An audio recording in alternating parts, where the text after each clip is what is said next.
Psychonauts is a 3D platformer that was released in 2005. Considering the fact that I was only 3 years old when it released, and I only grew up playing Nintendo consoles, I didn't discover it until last year, 2021, when its sequel came out. And man, am I glad that I did find it. As a game developer who's also really interested in psychology, a game that goes, hey, what if you got to literally go into a person's head and explore it, is pretty much right up my alley. Both games revolve around Rasputin Aquato, also known as my son, a young psychic whose goal is to become a member of the Psychonauts, an organization of psychics who all use their power for the greater good. The majority of the gameplay will have Raz going into the minds of various individuals, either for tutorial purposes, to progress the story, or to help out the person. Since the levels all take place inside people's minds, the game developers were allowed to get pretty creative with how the levels look, and trust me, they did not hold back on the creativity here. Both games have a plethora of interesting levels to match their equally interesting characters. Since the levels are a physical representation of each character's mind, the designs of the mindscape says a lot about the character it represents, and today I'm going to be discussing that. Before I get into all that though, I wanted to note a few things. First of all, I'm only going to be discussing the levels from the first Psychonauts game, not 2. Trust me, I really like 2, probably even more than 1, and I think its levels are more fleshed out. However, it just feels wrong to discuss 2 before talking about 1, and also I have a short deadline to actually make this. Second, I'm only going to give a brief description of each of the levels. There are a bunch of videos out there that really delve into each individual level in super high detail, but I am just going to be going over the basics.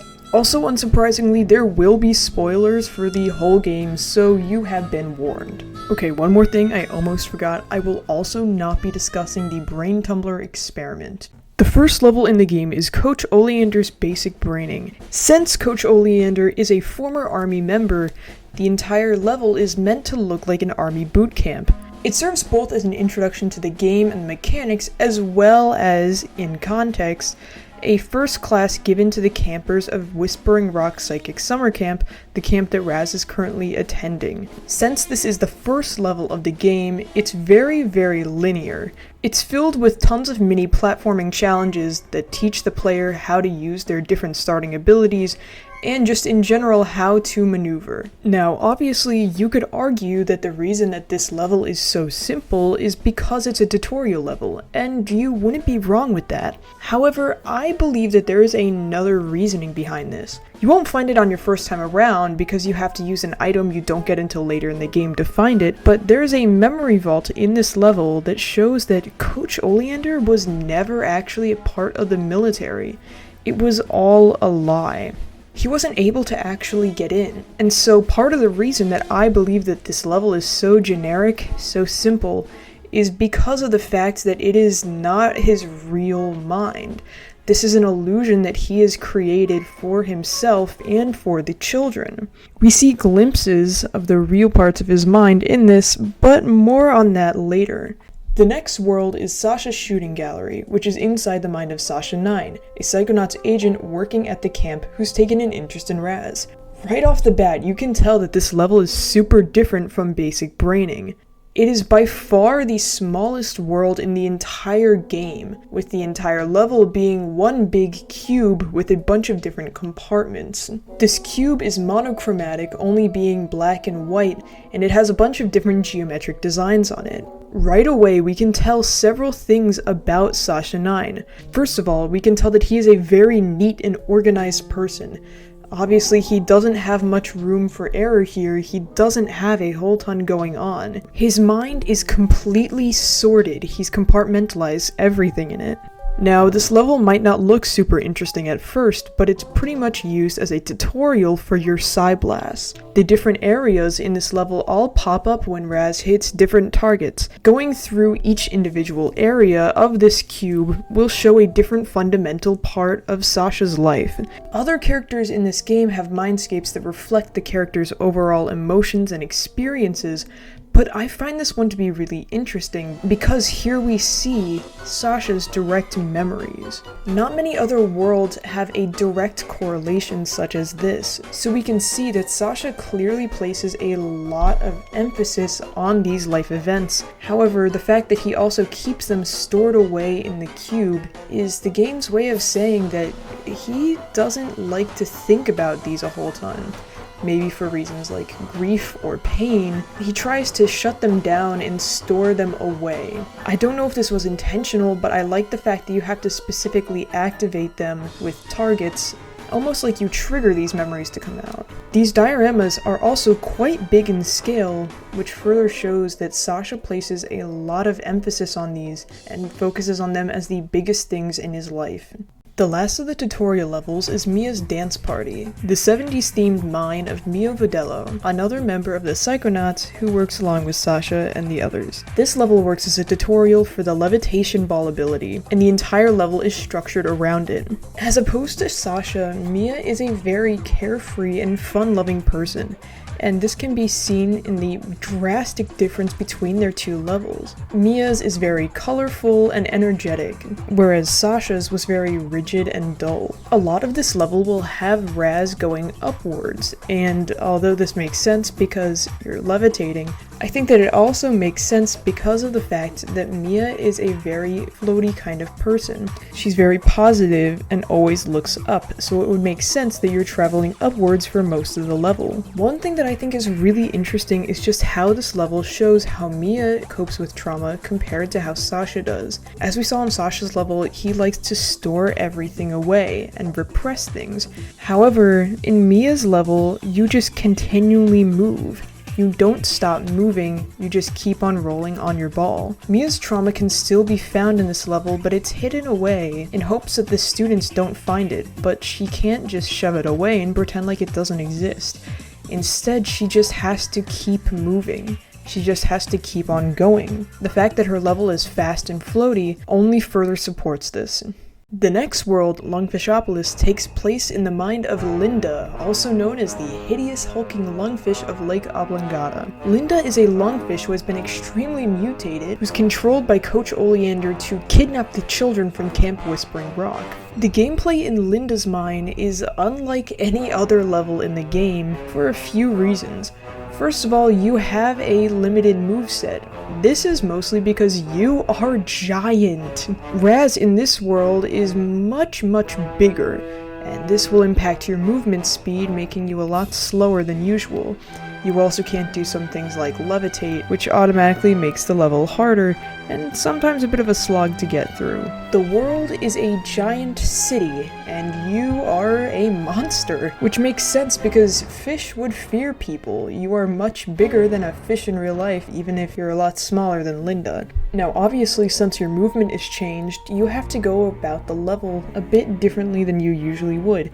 You can't just run and jump everywhere since those skills are greatly limited. Because of that, this level isn't as big as some of the other levels. It might be a city, but the city is pretty small compared to you. Because of this, there isn't really any platforming aside from a few things here and there. For the most part, you are just walking around and being careful about dodging and shielding. Now, one thing that I find to be quite interesting about this level is the fact that you might have already been thinking, wow, it's kind of weird for a fish to have a human city as its mindscape. But I think that this makes a lot of sense. This world is not Linda's original world. She was mutated by humans and mind-controlled in order to do horrible things. So it makes sense that her entire level is not what would normally come from the mind of a fish. It's been implanted there, but some things, like the fact that she still views you as an enemy, is proof that there is still some, I almost said humanity, fish-manity, left in her. Oh boy, this next one is a fun one. The Milkman Conspiracy is the mind of Boyd Cooper, a security guard of an insane asylum. Yes, that is right. The next levels will all take place in an insane asylum except for the last one. All of these minds belong to troubled individuals who are in the asylum for one reason or another. Now, I absolutely love the Milkman conspiracy, and I am not alone with that. You might have heard of this level even if you've never played the game. It's just that iconic. When you first meet Boyd, his thoughts are scattered, his talking is sporadic, and he doesn't quite make any sense, but you can't get into the asylum until you get past him. So you do what any normal person would do, and you go inside his head. And wow, what a head he has. Right away, you can tell that this is not a normal mind. His entire mind is made to look like a 1950s style neighborhood that is extremely messed up. The roads are completely curved and twisted. There are no enemies attacking you, which is unusual compared to the rest of the levels. There are mysterious men everywhere who talk unusually. There are eyes that pop out of everything, and cameras are everywhere. Most of this level consists of finding different items and showing them to the G-men scattered around to try and find the Milkman, an unknown individual who supposedly has the key to get into the asylum. This level was really revolutionary for its time in terms of gravity mechanics. As you can see, the walkways are extremely twisted, and so is the gravity. I feel like this is pretty self-explanatory. Boyd's thoughts are extremely twisted, and thus so is his world. Usually minds are filled with these little guys called sensors, who will try to attack any intruders into the mindscape. Boyd's is the first level that doesn't have any. They're just gone, which says a lot in terms of this game, because if you don't have anything to keep the bad things out of your head, then anything could go on in there. There are a couple other things that I really like about the level that I don't often see people point out, and I'm not sure if they're intentional, but I think that it's good to note anyway. First, all of the islands they're just kind of floating in a void, whereas most of the other levels we've seen have been on some kind of solid ground. There are exceptions to this, like Sasha's for instance, but I feel like that's not as applicable considering that his level was a giant cube and not actual ground. Boyd is very detached from reality. Not only that, but all of the different land segments are usually severed and have platforms that go in between them. Now this could just be to add some challenge to the level, but I personally think that this also represents the fact that his thoughts are just detached from each other. His thoughts are severed. When you see him talk, his words are usually sporadic and there's no real connection from thought to thought. I think that the real moral of the story here is don't get too deep into conspiracy theories, it's not gonna do you any good. I would like to clarify that that was a joke. I know that this is a seriously mentally troubled man, and that conspiracy theories are not the actual root of his problems. I am the Milkman. My milk is delicious. Now the next 3 levels can technically be done in any order, but I'm going to be talking about them in the order that I did them, because that's the right order in my mind. The first level of the next 3 is Gloria's Theater, the mind of Gloria von Guten, a former actress, now asylum resident. As compared to all the other levels, I personally think that Gloria's level is the most one-to-one to real life. Her level consists of a big theater filled with actors, directors, and even a critic who sits there and criticizes every performance she does. This obviously makes a lot of sense considering that Gloria is a former actress. However, it's revealed that she hasn't acted in a while after she started to go crazy after her mother committed suicide thanks to how famous Gloria became. Now Gloria is subject to intense mood swings that usually are triggered by her not being in the spotlight. The main goal of the stage is to get up to the catwalks in order to defeat the Phantom, a shadowy figure who has been offing actors on stage. You must do this by solving a puzzle in a sense where you have to match correct set pieces to correct scripts. Doing this will unlock new set pieces, new scripts, and eventually your ticket to the catwalks. Another thing to note is that the main mechanic of this level revolves around a big spotlight. The spotlight goes between being happy and sad, depending on what the player sets it to. If it's happy, all of the actors are happy, there will be a happy scene, but if it's sad, the actors will become violent, and the script changes to a much more negative view of the same exact scene. I don't have a ton to say about this one, as I feel like it's a pretty direct comparison, the yellow spotlight being her seeing her old memories in a positive way, and the blue spotlight being her negative moods and her seeing her old memories in a bad way. I feel like there isn't a whole ton of symbolism with trying to get up to the catwalks, mostly just because this is obviously parodying Phantom of the Opera, but it also makes sense that this isn't accessible because she feels like a high place is out of reach. The fact that this is out of reach might also be because of the fact that her mother died by jumping off of a catwalk, so of course her mind would shut that area away. Waterloo World is the next of the asylum mines, and it's the mine of Fred Bonaparte, a supposed ancestor of Napoleon Bonaparte. Fred wasn't actually always a patient at the asylum, he used to be a staff member there. But after losing to a board game one too many times, he seemed to go a bit crazy, being harassed by the so-called spirit of Napoleon, telling him that he wasn't good enough and that he needed to win. When we go into his mind, we can see that Fred sits with Napoleon playing a game. Now this is a fairly small and cozy room, with nothing but the game board in the center. This seems to signify that Fred is extremely concentrated on winning this game, or that's what it appears to be at least. If you talk to Fred, it seems like he's kind of given up. He doesn't really care about winning anymore because he doesn't believe that he can, but Napoleon still pushes him to. In order to win this game, we actually have to do all the heavy lifting for Fred, which isn't quite fair, but you know, that's what we're here for, I guess. The main gameplay of this level takes place actually on the board. We have to jump in between the room and the board game, getting items, and convincing the peasants to join Fred's side. I suppose that you could argue that there are some board game features here in terms of gameplay, but I wouldn't really say this considering the fact that the board game segment is pretty linear.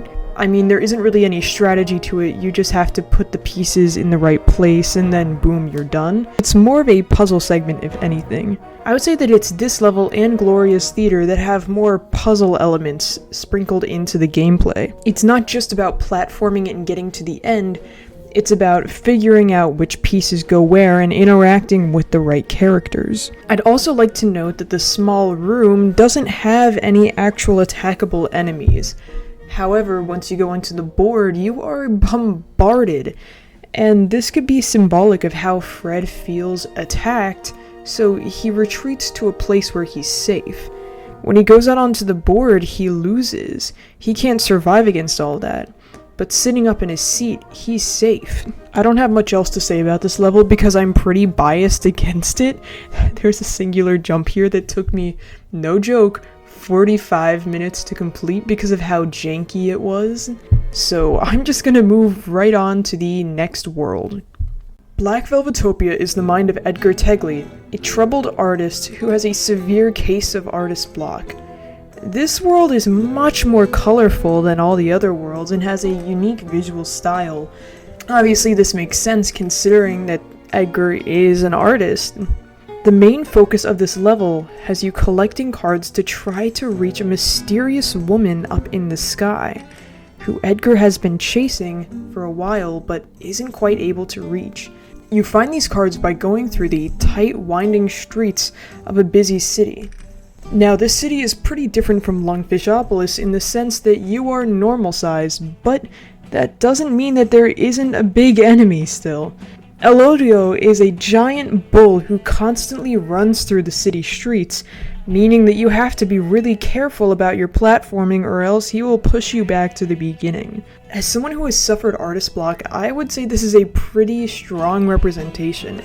You feel like you make progress only to be pushed back to the beginning by something you don't even have control over, and it's extremely frustrating.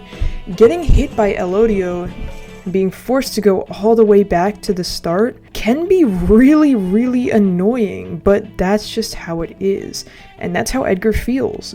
The fact that the city streets are so tight really exemplifies it. Edgar feels trapped. He feels trapped by his inability to draw, and the only way that he can escape is by going up. Unlike some of the other characters, we can see that he clearly wants to get better. He wants to leave Elodio behind and reach the sky. But he's just not able to, and he needs your help to do that. Now, one thing that's interesting about this level is that if you go and hide in the sewers, which is underneath the level, you'll find a weird sight. It's not regular sewers. Instead, it's vaguely reminiscent of a school. There are hallways, bleachers, and lockers. And this is quite strange considering that Edgar is a painter, no? Well, as we learn, this is not really the case. Yes, he does paint, but he was really just a high school wrestler who took on a troubled artist persona when the pain of his girlfriend breaking up with him and him getting kicked off the wrestling team was too much for him to bear. I like the fact that this is at the bottom of the level and kinda hidden away. The entire artist persona is quite literally built on top of the sewers, but who would think about going down into the sewers, right? He doesn't even think twice about it. I feel like this also shows that his persona is somewhat controlled. He might not have full access to his old memories, but they're still there and they're not that hidden away. Especially considering the fact that some of the NPCs scattered around the level know who Edgar really is and will straight up tell you. I personally love this level and how symbolic it is. And for our last world, we have possibly the most traumatic one, the meat circus. Yes, you heard me right, it is a meat circus. Now, you might be wondering, whose mind is this? And that's a trick question because this is not one, but two minds that have been combined together. Those minds being Coach Oleander's from earlier and ours, Raz. This level is not the most visually appealing, and for good reason. It takes two completely unrelated themes, that being of a butcher shop and a circus, and somehow combines them into something that quite honestly makes sense. You have platforms that are full of meat, you have shredders that shred up bunnies, turn them into horrible monsters, you have knife throwers, you have sharp weapons, everything. Now, the circus elements from this come from Raz, who actually grew up in a circus and recently escaped away to the summer camp. His family hates psychics, so he had to run away to get away from all of that. He didn't want to be judged too hard. On the other hand, Coach Oleander here is in a reverted childhood state.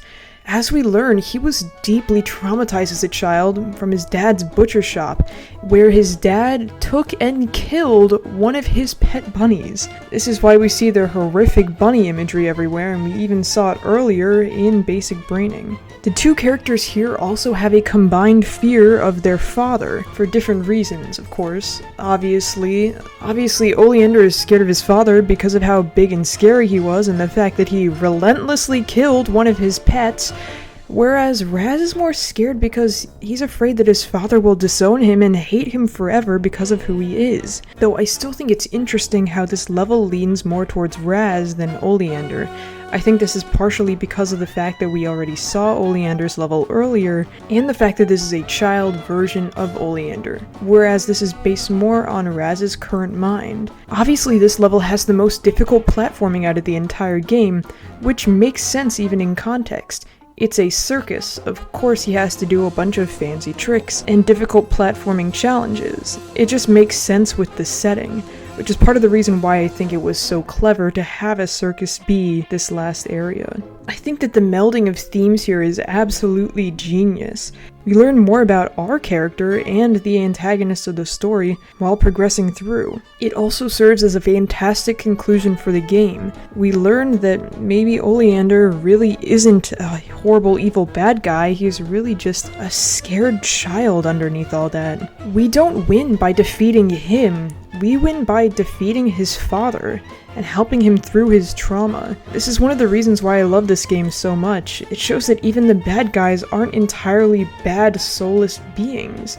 He's a real person just an extremely messed up one. And even Raz gets some peace here. His actual father shows up and he learns that his dad was a psychic the whole time.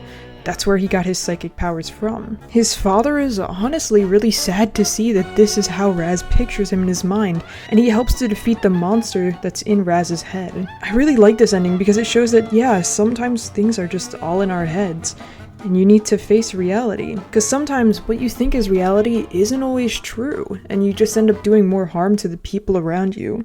Psychonauts is a great game, and I wish that I could talk some more about it, but unfortunately, I don't have all the time in the world. If for whatever reason you haven't played this game already, get out and go play it, please. It's really fun.